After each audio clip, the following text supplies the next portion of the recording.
आप देख रहे हैं DCP news detective crime press.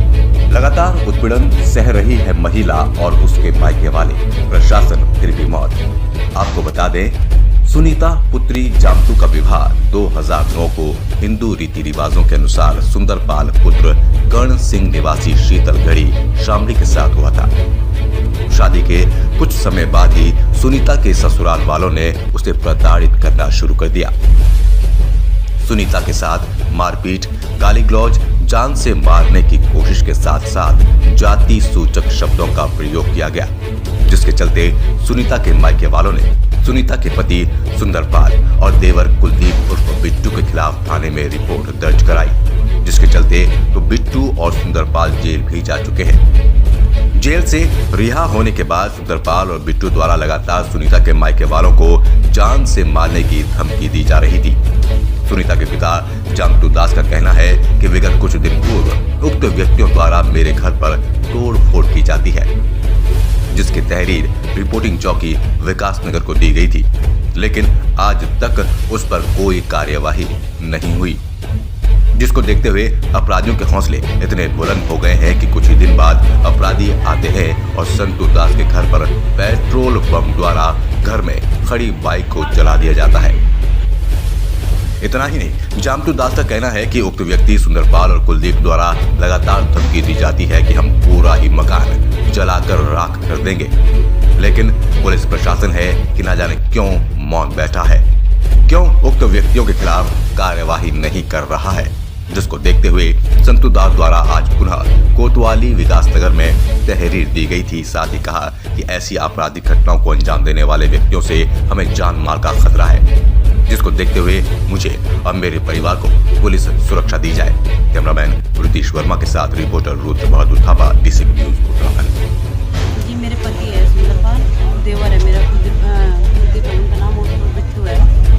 उन्होंने कल रात को 2:45-3 बजे करीब हमारे घर आए और बाइक पे आग लगा दी और गोलियां भी चलाई वहाँ।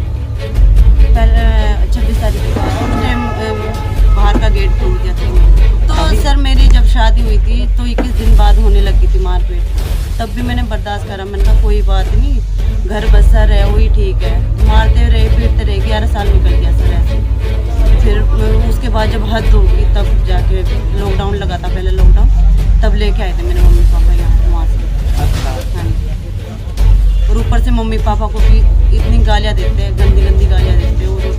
और बहनों को मेरी ये बोलते हैं उठा लो यहाँ से और कोठे में छोड़ दो, ये ऐसे ऐसे बोलते हैं। जब सर हमारा पिछले साल से मेरे जुआई है सुंदरपाल पुत्र श्री करण सिंह शामली के रहने वाले हैं, उनका छोटा भाई बिट्टू कुलदीप है, जिन्होंने बेटी के साथ तो मारपीट करी है, पर हमारे पूरे परिवार के साथ मारपीट कर रहे हैं, जिससे कि हमें पूरे परिवार को दुखी कर रखे हैं।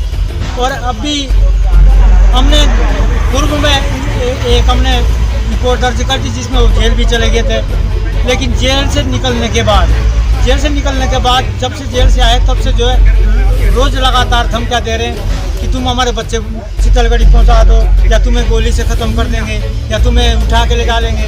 मेरी बच्चे रहते हैं देहरादून में, उनका दोनों ने कहीं से ले जा रखा है, पता जो कहाँ पे रहते हैं, तो उनके लिए भी धमकियाँ दे रहे हैं कि या तो हम उनको उठा के ले जा लेंगे।